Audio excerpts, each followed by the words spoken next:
अस्सलाम वालेकुम students, welcome to next class of CorelDRAW X7। आज की क्लास नंबर 5 है हमारी कोरल ड्रॉ के ऊपर। लास्ट क्लास के अंदर हमने पिक टूल और रेक्टेंगल टूल पढ़ा था और रेक्टेंगल टूल की हमने प्रॉपर्टीज़ देखी थी और उससे हमने मज़ीद 2 पिक्चर्स बनाई थी, फ्लैग्स की और चेस की। और उसके नेक्स्ट क्लास में हमने 2 लोगो टाइप डिज़ाइन किए थे यूजिंग रेक्टेंगल टूल। तो जो आज का हमारा टूल है वो टूल हमारा है शेप टूल। और शेप टूल की हम बात करें तो इसको भी करने के लिए हमें सबसे पहले एक नई फ़ाइल क्रिएट करनी पड़ेगी। यहाँ से हम एक नई फ़ाइल क्रिएट करते हैं और इसको मैं नाम दे देता हूँ शेप टूल का। शेप टूल का नाम दे देता हूँ क्योंकि हमारी इसके अंदर शेप की क्लास है। तो शेप टूल ओके करता हूँ तो एक आपके सामने A4 पेज आ जाता है। अब शेप टूल को भी करने के लिए, समझने के लिए हमें एक रेक्टेंगल ड्रॉ करना पड़ेगा क्योंकि रेक्टेंगल एक शेप है। और शेप की हम बात करें, इसको मैं थोड़ा जूम करके फिट कर लेता हूँ ताकि ये एजेस आपको सारे प्रॉपर नज़र आ सकें। अब इसके अंदर मज़ीद मैं यहाँ पर एक नीला रंग भर देता हूँ। नीला रंग भरने के बाद मैं पिक टूल को सिलेक्ट करता हूँ। पिक टूल से इस रेक्टेंगल को सिलेक्ट कर लेता हूँ। ठीक है जी, ये मेरी जो रेक्टेंगल है वो सिलेक्ट हो गई है। ठीक है जी, मैं थोड़ा सा इसको और बाहर कर लेता हूँ ताकि ज़्यादा विजिबिलिटी हो जाए। उसमें थोड़ा ज़्यादा जूम्ड हो गया था। नेक्स्ट अगर आप देखें तो हमने शेप टूल पढ़ना है, तो शेप टूल पे क्लिक करें। जैसे ही मैंने शेप टूल पे क्लिक किया, अगर आप गौर करें तो ये जो इसके एजेस हैं, यहाँ पर ये जो एज नज़र आ रहा है आपको, यहाँ पर भी, यहाँ पर एज नज़र आ रहा है, यहाँ पर एज नज़र आ रहा है और यहाँ पर एज नज़र आ रहा है। ये 4 एजेस जो हैं आपके, ये पहले वाले पिक टूल से डिफरेंट हैं। तो अगर आप इसको क्लिक करके आहिस्ता आहिस्ता नीचे की तरफ मूव करोगे तो आप देख रहे हो कि इसकी राउंड होती जा रही है। इसकी जो शेप है वो राउंड होती जा रही है। तो इसको अगर आपने राउंड करना हो तो यहाँ से आप इसको पकड़ के खींचोगे अगर नीचे की तरफ तो ये राउंड हो जाएगी। ठीक है जी, ये आपकी शेप राउंड हो जाएगी। इसी को अगर आप मज़ीद देखना चाहते हो, मैं वापस करता हूँ इसको। अगर आप कहीं भी सेंटर में क्लिक करते हो और यहाँ से आप इस लॉक को अनलॉक करके, लॉक है, इसको अनलॉक किया, सिर्फ इस कॉर्नर को सिलेक्ट किया आपने। ठीक है, अब आप इस कॉर्नर को पकड़ के अगर सिर्फ नीचे घसीटोगे, नीचे की तरफ ड्रैग करोगे तो ये यहाँ से राउंड हो जाएगा। इसी तरह अगर इस साइड को पकड़ के यहाँ से नीचे फुल राउंड खींच दोगे तो ये यहाँ से भी राउंड हो जाएगा। तो अब अगर आप गौर से देखो तो ये आपकी जो शेप है ये रेक्टेंगल नहीं रही, इसकी 2 साइड्स बिल्कुल कर्व्ड हो गई हैं। नेक्स्ट अगर आप, मैं इसको वापस करता हूँ, कलर को मैं रहने देता हूँ। यहाँ पे अब नेक्स्ट जो हमारा है वो है नोड क्रिएट करना। ठीक है, मैं इधर अगर आप गौर से देखें तो मैं यहाँ से शेप टूल सेलेक्ट करता हूँ। शेप टूल सेलेक्ट करने के बाद मैं कोई भी एक कॉर्नर सेलेक्ट कर लेता हूँ। ये लॉक हुए में, यहाँ से मैं इसको लॉक करता हूँ, फिर दोबारा इसके ऊपर क्लिक करता हूँ। यहाँ से शेप टूल को मैंने लिया, शेप टूल यहाँ पर मेरे पास आ गया। इसके बाद हम यहाँ से इसको अगर देखें, यहाँ से मैं इसको अगर पकड़ता हूँ, मैं इसको दोबारा लॉक करके इस सारे को सिलेक्ट कर लेता हूँ, चारों की चारों एंगल्स को। शेप को मैंने दोबारा सेलेक्ट कर लिया है। अगर आप देखो तो मैं यहाँ से पकड़ के अगर इसको करता हूँ तो ये सिर्फ राउंड हो रहा है, इसकी शेप चेंज नहीं हो रही। लेकिन अगर मैं चाहता हूँ कि मैं इसकी शेप भी चेंज करूँ तो फिर मुझे यहाँ से ये आपको नज़र आ रहा होगा बटन, मैं इसको थोड़ा जूम कर देता हूँ। अगर आप देखो तो ये कन्वर्ट टू कर्व नज़र आ रहा होगा। जैसे ही आप कन्वर्ट टू कर्व पे क्लिक करोगे आपकी वो जो 4 शेप्स थी वो बदल जाएंगी। अब मैं अगर यहाँ से पकड़ के इसको यहाँ लेकर आता हूँ तो अब ये रेक्टेंगल की शेप चेंज कर रहा है। लेट्स सपोज मैं यहाँ कर देता हूँ इसको, यहाँ से इसको पकड़ के यहाँ कर देता हूँ। अब मैं अपनी मर्ज़ी से इसको जहाँ मर्ज़ी शेप देना चाहूँ मैं इसको शेप दे सकता हूँ। तो यहाँ से अब हमारा आगे का काम शुरू होगा जो कि बड़ा मज़ेदार किस्म का काम है। मैं इसको दोबारा कन्वर्ट टू कर्व कर देता हूँ। कन्वर्ट टू कर्व करने के बाद अब मैं यहाँ चाहता हूँ कि यहाँ पर भी मज़ीद कोई पॉइंट ऐड करूँ तो मैं यहाँ पर क्लिक करूँगा। जैसे ही मैं क्लिक करूँगा, आप अगर गौर करें तो यहाँ पर एक छोटा सा पॉइंट अपीयर हो जाएगा। ठीक है, यहाँ पर एक पॉइंट अपीयर हो जाएगा। अभी हम जो डिस्कस कर रहे हैं वो इसी शेप टूल की प्रॉपर्टीज़ हैं। यहाँ पर अगर आप रेक्टेंगल के बाद देखो तो यहाँ पर ऐड नोड लिखा हुआ है। जैसे ही मैं यहाँ ऐड नोड पे क्लिक करूँगा आप देखोगे कि ये जो मैंने पॉइंट लगाया था अब ये प्रॉपर एक छोटा स्क्वायर बन गया है यहाँ पर, जो कि ये बता रहा है कि यहाँ पर एक नोड क्रिएट हो गई है। अब नोड क्रिएट करने का फ़ायदा क्या है, इसको हम कैसे यूज़ कर सकते हैं, उससे पहले मैं आपको एक दो चीज़ें और बता दूं। वो चीज़ें ये हैं कि अभी मैंने इसको टू कर्व किया है यहाँ से। अगर आप इसको करना चाहते हो तो आप यहाँ से कीबोर्ड से अगर कंट्रोल क्यू दबाओगे तो भी ये देखें आप कि यहाँ पर ये ऑलरेडी टू कर्व हो चुका है। ठीक है, दूसरा इसके अलावा मैं दोबारा इसको वापस करता हूँ ताकि दूसरी ऑप्शन भी दिखाऊं। अगर आप राइट क्लिक करोगे तो यहाँ भी आपको टू कर्व नज़र आ जाएगा।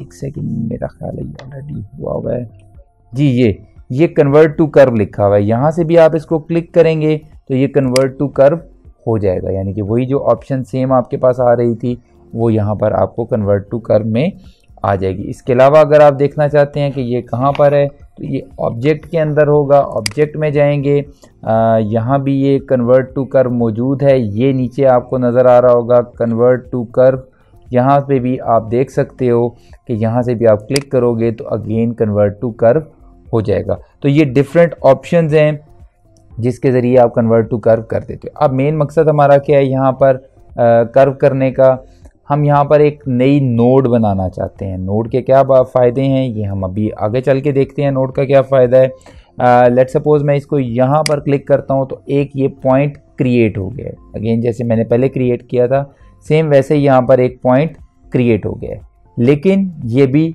नोड नहीं बना। नोड क्या है मैं भी थोड़ा सा एक्सप्लेन कर देता हूँ आपको।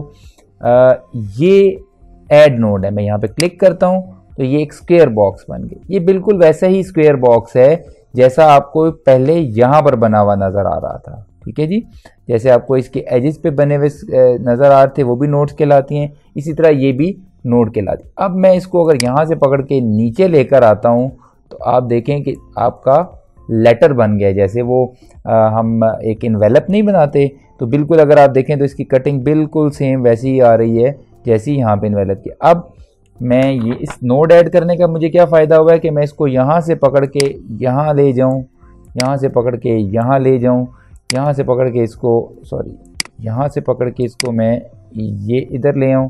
ठीक है, यहाँ पर रख दूँ तो मैं अपनी मर्ज़ी की जिस तरह की भी शेप देना चाहूँ यहाँ से पकड़ के दे सकता हूँ। ठीक है, मैं इस सारे को वापस करके वापस उस पॉइंट पे ले आता हूँ जहाँ पे मैंने ये नोड क्रिएट की थी। मैं इस पॉइंट पे वापस ले आया हूँ इसको। इसके बाद अगर आप क्रिएट करना चाहते हो डिलीट करना चाहते हो तो आप इस नोड के ऊपर क्लिक करो और ये बिल्कुल ऐड नोड के साथ डिलीट नोड का बटन है। आप इस डिलीट नोड पे क्लिक करोगे तो ये नोड यहाँ से गायब हो जाएगी। मैं दोबारा यहाँ पर क्रिएट कर देता हूँ नोड, मैं बैक करता हूँ तो ये दोबारा नोड क्रिएट हो गई है।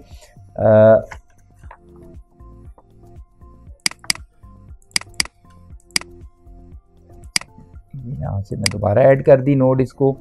अब मैं इस नोड को डिलीट करना चाहता हूँ तो यहाँ से तो मैंने जैसे बता दिया ना कि यहाँ से भी नोड डिलीट हो सकती है। आप इसी नोड के ऊपर अगर डबल क्लिक करोगे तो तब भी ये नोड डिलीट हो जाएगी।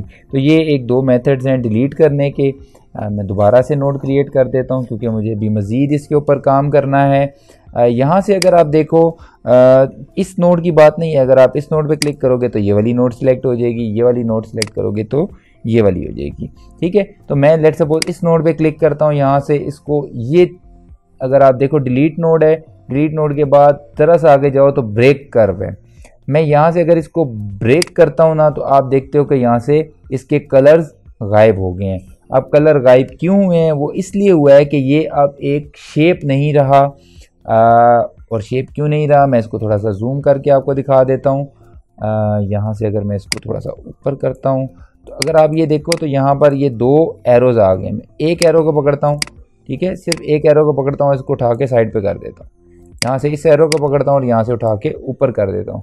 अब क्योंकि ये शेप नहीं रही है, ये दोनों आपस में जुड़े हुए नहीं हैं, इसलिए ये जो इसका कलर फिल था वो भी गायब हो गया। अब आपके पास दो तरीके हैं, आप वापस भी ज्वाइन कर सकते हैं। लेट सपोज मैं इसको यहाँ से ला के जब इसके ऊपर रखूँगा, ये नोड लिखा आएगा, छोड़ूंगा तो ये वापस अपने कलर के अंदर आ जाएगी। दूसरा मेथड क्या है कि मैं इसको दोबारा से ब्रेक करता हूँ। यहाँ से ब्रेक किया मैंने इसको, उसके बाद मैं इसको उठाता हूँ, सॉरी शायद ब्रेक नहीं हुआ, दोनों नोड सिलेक्टेड थी। मैं इसको यहाँ से पकड़ के इसको मैं साइड पे करता, ब्रेक नहीं हुई थी इसलिए मैंने इसको ब्रेक किया है दोबारा। मैं इसको यहाँ से एक को सिलेक्ट करता हूँ, इस वाली को यहाँ से पकड़ के साइड पे कर देता हूँ। तो ये आप देख रहे हैं कि ये नोड्स ब्रेक हो चुके हैं। मैं जिस तरह मर्जी चाहूँ इसको उठा के साइड पे कर सकता हूँ। मैं यहाँ से 2 फिट करता हूँ तो आपको बेहतर नज़र आ जाएगा कि ये देखें ये रेक्टेंगल दोनों आपस में नहीं जुड़ी। अगर दूसरा तरीका ये है कि आप इन दोनों को सिलेक्ट करें, यूँ जैसे मैंने सिलेक्ट किया, यहाँ से इसको यूँ सिलेक्ट करें। जैसे ही आप सिलेक्ट करेंगे ये दोनों ब्लू कलर के अंदर आ गए, इसका मतलब है ये सिलेक्ट हैं। और बिल्कुल ब्रेक जहाँ पर लिखा हुआ था कर्व, उससे एक नंबर पहले जो है आपके पास ज्वाइन कर्व लिखा आ रहा है। जैसे ही आप इसको क्लिक करोगे ये दोनों वापस अपनी जगह पर ज्वाइन हो जाएंगी। तो ये आपके पास जो ऑप्शन थी ये थी ज्वाइन कर्व की और ब्रेक कर्व की, कि दोनों ये कैसे वर्क करते हैं। ओके जी, हम मज़ीद आगे चलते हैं। मैं जूम को बंद करता हूँ, मैं रेक्टेंगल को वापस अपनी जो शेप थी उसके अंदर लेकर आता हूँ जिसमें ये ओरिजिनल में मौजूद थी। मैं यहाँ से इसको फिट टू पेज कर देता हूँ। मैं इसको वापस अपनी शेप के अंदर लेकर आता हूँ जहाँ पर हमारी रेक्टेंगल थी, इस शेप के अंदर थी। मैं इसको थोड़ा सा जूम कर लेता हूँ, यहाँ से मैं इसको 75% पे ले जाता हूँ। अब अगर आप देखें तो यहाँ पर मैंने एक नोड क्रिएट की थी, ठीक है। ये नोड क्रिएट की यहाँ पर भी, और मैंने बताया आपको कि यहाँ से हम नीचे मूव कर सकते हैं, कहीं पर भी इसको मूव कर सकते हैं। लेकिन मेरा मकसद यहाँ से इस नोड क्रिएट करने को और है, वो ये है कि लेट सपोज मैं इस नोड को सिलेक्ट करता हूँ और यहाँ पर ये ऑप्शन आपको नज़र आ रही है कन्वर्ट टू कर्व की, ठीक है। कन्वर्ट टू कर्व की ऑप्शन नज़र आ रही है। जैसे ही मैं इसको क्लिक करता हूँ, आप यहाँ गौर से देखो, आपको एक एरो ये नज़र आ गया है और एक एरो ये वाला नज़र आ गया है। इन दो एरोज़ का क्या काम है, मैं अगर इस एरो को पकड़कर यहाँ से नीचे करता हूँ तो आप ये देखो कि लाइन नीचे को राउंड होना शुरू हो गई है, ठीक है। मैं अगर यहाँ से इसको मज़ीद खींच के नीचे ले आता हूँ तो ये इतनी ज़्यादा, जितनी आप चाहो इसको राउंड करना, यहाँ से अगर यूँ राउंड करनी है तो ये यूँ राउंड हो जाएगी, ठीक है। और ये वाला अगर मैं इसको पकड़ के यूँ ऊपर की तरफ करूँगा और ऊपर ले जाऊँगा इसको यहाँ पर, तो ये यूँ ऊपर की तरफ निकल जाएगा, ठीक है।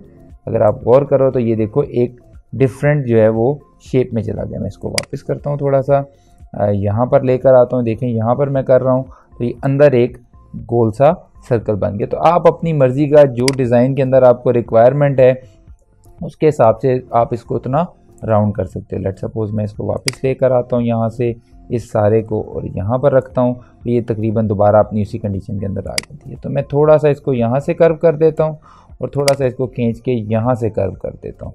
तो आप देखें कि ये एक साइनोसाइडल वेव की तरह बन जाती है, जैसे एक साइन वेव होती है वैसी बन जाती है। अब अगर आप इसको मज़ीद करना चाहते हो थोड़ा सा तो यहाँ से भी इसको कर सकते हो। चलें जी, इससे आगे अब हम इसको मूव करते हैं। अभी मैंने तो ये हैंडल्स, ये जो एरोज़ हैं इनको हैंडल्स कहते हैं, इन हैंडल से पकड़ के इसको नीचे किया। अगर मैं इसको वापस करता हूँ, रिवर्स अपनी कंडीशन के अंदर वापस जाता हूँ, जब मैंने इसको स्टार्ट किया था, तो अगर मैं यहाँ से देखें, अगर ये हैंडल यहाँ पर है, पहले मैंने इसको पकड़ के नीचे किया, फिर इसको पकड़ के नीचे किया। अगर मैं चाहता हूँ यहाँ पे सेंटर में गोलाई हो तो तकरीबन मैं यहाँ पर रख कर इसको नीचे को मूव करता हूँ, तो अब आप अगर देखो तो यहाँ पर यूँ सर्कल बन गए, ठीक है। लेकिन अगर आप गौर करो कि वो हैंडल्स जो थे वो अब यहाँ से गायब हो गए हैं। तो अगर आप चाहते हैं कि वो हैंडल्स वापस आ जाएं और आप उनको मूव करना चाहते हो तो ये जो राइट वाली नोड आपको नज़र आ रही है, इस राइट वाली नोड पे क्लिक करो तो ये हैंडल्स वापस अपीयर हो जाएंगे। मैं दोबारा बता देता हूँ कि अगर ये हैंडल्स चले जाते हैं और आप दोबारा ये चाहते हो कि ये हैंडल्स आएँ तो ये जो राइट वाली नोड होगी इसके ऊपर आप क्लिक करोगे तो ये हैंडल्स वापस आ जाएंगे। मैं यहाँ से पकड़ के इसको दोबारा वापस ऊपर भी कर सकता हूँ। तो ये आपके पास डिज़ाइन के मुताबिक डिपेंड करता है कि आपको किस तरह का जो है डिज़ाइन चाहिए है, उसके मुताबिक आप इसको सिलेक्ट कर लेते हैं। मैं इसको दोबारा टू कर्व कर देता हूँ ताकि ये हैंडल्स दोबारा अपीयर हो जाए। मैं यहाँ से भी इसको थोड़ा सा राउंड कर देता हूँ और मैं यहाँ से भी इसको थोड़ा सा राउंड कर देता हूँ ताकि आप इसको देख लो कि ये कैसे होता है। अब इसमें आप मुख्तलिफ डिज़ाइंस कर सकते हो, ठीक है, ये आपकी ज़रूरत के मुताबिक होता है। इसी तरह से अगर मैं इस नोड के ऊपर चाहता हूँ क्रिएट करना, तो मैं इस नोड के ऊपर जाता हूँ, क्लिक करता हूँ और यहाँ से कन्वर्ट टू कर्व कर देता हूँ। तो अब यहाँ पर भी हैंडल अपीयर हो जाएंगे, ठीक है। मैं इस किसी एक हैंडल को पकड़ के लेट सपोज इसको यहाँ से यूं कर देता हूँ, ठीक है। अब अगर आप देखो तो ये भी सेम उसी तरह से यहाँ से गोल घूम के यहाँ से होके नीचे आ रहा है, ठीक है।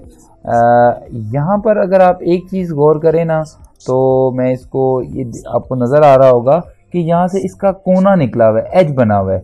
लेकिन अगर आप ये चाहते हैं कि नहीं, यहाँ से मुझे बिल्कुल स्मूथ चाहिए, यहाँ से कर्व जो है वो प्रॉपर स्मूथ होना चाहिए, तो आप इसको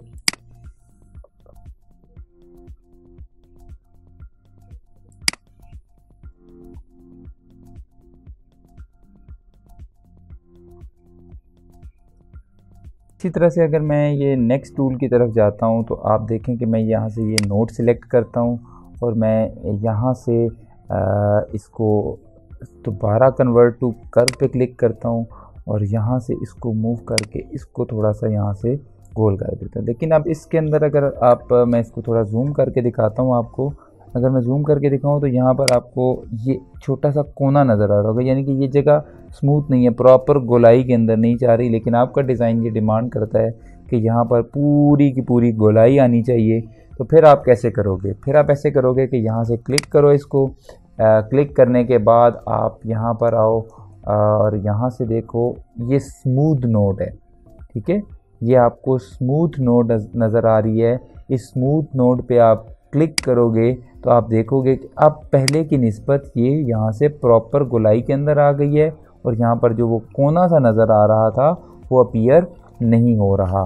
मैं इसको कंट्रोल जी करके अंडू करता हूँ तो आप देखो यहाँ पर कोना है, और ये कोना मैं दिखाने के लिए आपको यहाँ से थोड़ा सा जूम करके दिखा देता हूँ। 100% के ऊपर चला जाता हूँ, ये देखो आपको एज नज़र आ रहा है, यहाँ पे कोना नज़र आ रहा है। जबकि मैं यहाँ से कंट्रोल अंडू करता हूँ तो अब ये देखो ये कोना आपको नज़र नहीं आ रहा, ये यहाँ से यूं होके स्मूथ हो गया है और यहाँ से इसका कर्व जो है ये भी स्मूथ हो गया है। तो यूं आप स्मूथ की यूज़ करते हुए इसको कर्व को स्मूथ भी कर सकते हैं अपने डिज़ाइन के मुताबिक। इसके बाद नेक्स्ट है कि अगर आप इसको जो आपने कर्व किया है इसको वापस स्ट्रेट करना चाहते हो तो उसके लिए क्या है, क्योंकि समटाइम्स आपको ज़रूरत भी पड़ सकती है इस चीज़ की, तो आप इसको क्लिक करते हो और यहाँ से अगर आप ऊपर गौर से देखो तो यहाँ पर ये आपको एक और ऑप्शन नज़र आ रही है ब्रेक के बिल्कुल साथ, कन्वर्ट टू लाइन, कि इसको आप लाइन के अंदर कन्वर्ट कर दो। जैसे ही आप क्लिक करोगे ये यहाँ पर लाइन बिल्कुल सीधी हो जाएगी। इसी तरह से अगर आप यहाँ क्लिक करते हो और कन्वर्ट टू लाइन करते हो, यहाँ से कन्वर्ट टू लाइन करते हो, तो ये लाइन आपकी अगेन सीधी हो जाती है।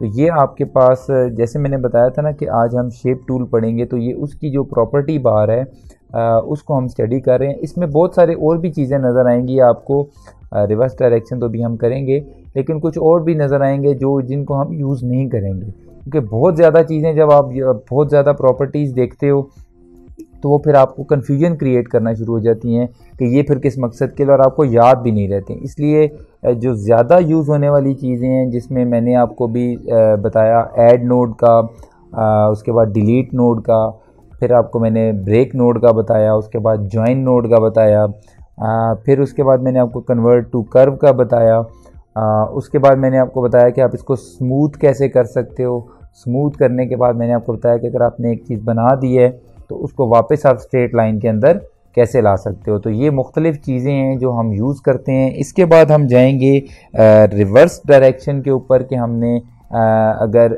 रिवर्स डायरेक्शन का जो इसके अंदर ऑप्शन है जो भी मैंने आपको दिखाया अभी था, यहाँ से इसको कैसे यूज़ करेंगे। इसको यूज़ करने के लिए हमें पहले इस पॉइंट के ऊपर या किसी भी पॉइंट के ऊपर इसको हमें ब्रेक करना पड़ेगा, यानी कि एक हमें नोड को ब्रेक करना पड़ेगा। ब्रेक नोड मैंने आपको भी बताया भी था कि ब्रेक नोड कैसे की जाती है। मैं दोबारा क्लिक करता हूँ इसके ऊपर और यहाँ से आप अगर देखो तो यहाँ से ब्रेक कर्व हो रहा है, तो मैं इसको ब्रेक कर्व करता हूँ। तो यहाँ पर अगर आप देखो तो ये दो हैंडल है, लेकिन अभी ये दोनों हैंडल सिलेक्टेड हैं। मैं साइड पे क्लिक करूँगा, दोनों हैंडल अनसिलेक्ट हो गए, मैं एक को उठा के यहाँ ऊपर कर देता हूँ।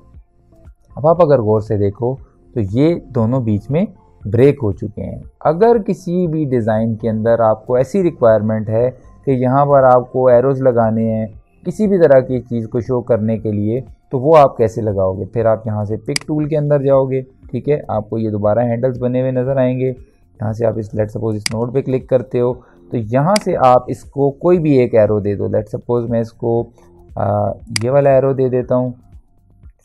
मैं इसको यहाँ से एरो इसका चेंज करके ये वाला एरो दे देता हूँ। ये सॉरी ये यहाँ पर नीचे अपीयर हो गया है।